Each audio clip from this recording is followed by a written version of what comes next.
नमस्कार सर. नमस्कार, बोला ना.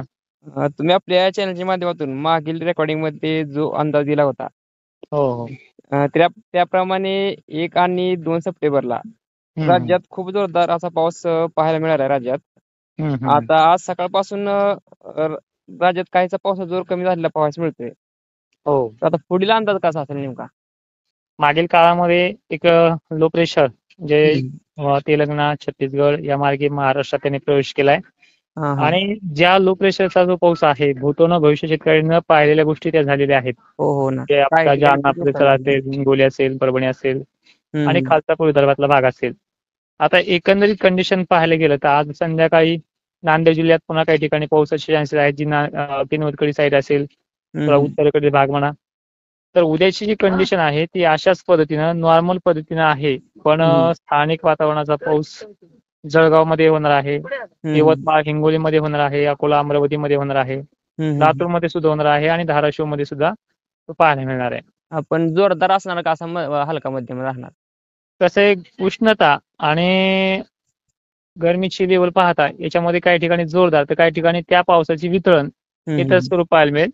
आणि लातूर, परभणी, हिंगोली, जिंतूर पट्टा, परतूर मंठा आमच्या भागातला जो परिसर आहे या भागामध्ये तो थोडा जास्त राहू शकतो उद्याच्या डेटला. सर्वत्र असा पावसाचा जोर कमी राहणार नाही तर बाकी. हो. हा हा.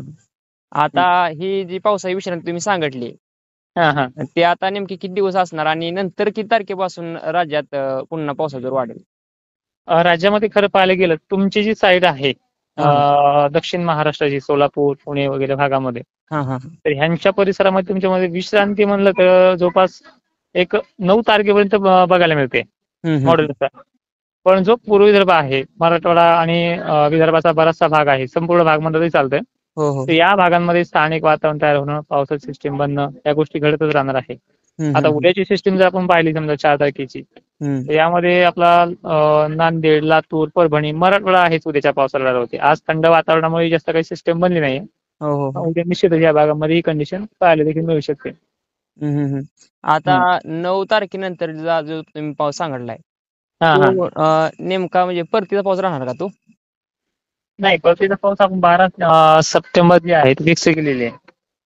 12 सप्टेंबर नंतरच परतीचा हो, पाऊस 12 सप्टेंबर पासून स्टार्टअप व्हायला परतीचा राजस्थानमधनं आणि महाराष्ट्राच्या काही भागांमध्ये त्यावेळेस 10, 11, 12च्या वेळेस त्याचे पडसाद उमटतीलच, कारण की पाऊस राहणार आहे जो विदर्भात म्हणा, मराठवाड्यात म्हणा.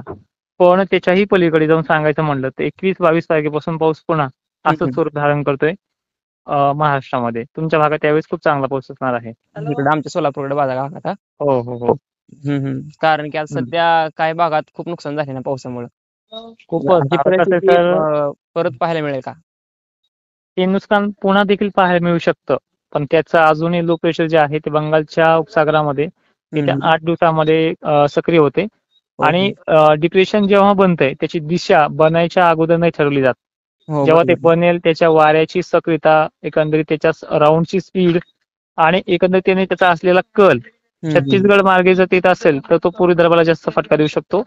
तेलंगणा मार्गे जर आला तर आंध्र प्रदेश, तेलंगणा, महाराष्ट्राचा जो मराठवाड्याचा जो भाग आहे, परत हिंगोली परिसर आहेत, पुन्हा ती परिस्थिती उद्भवू शकतो हे संकेत आहेत. पण अजून ते डिप्रेशन बनलं नाहीये, त्यामुळे त्याची संकेतच म्हणावं लागतील. पण तो अंदाज नाहीये. अंदाज आपण त्या बाबतीत बनल्याच्या नंतर तो फिक्स करू, म्हणजे 4-5 दिवस अगोदर ही कळण्यात येईल. पण कसं आहे डांगे सर, शेतकऱ्यांचे पीक असतील किंवा एक मी शेतकरी, आम्हाला दाखवता येत नाही. फक्त आपला जीव वाचवायचा असेल त्या 4 दिवस अगोदर दिलेल्या अलर्टचं पालन करायचे फक्त, बाकी काही नाही. हो. नक्की, धन्यवाद.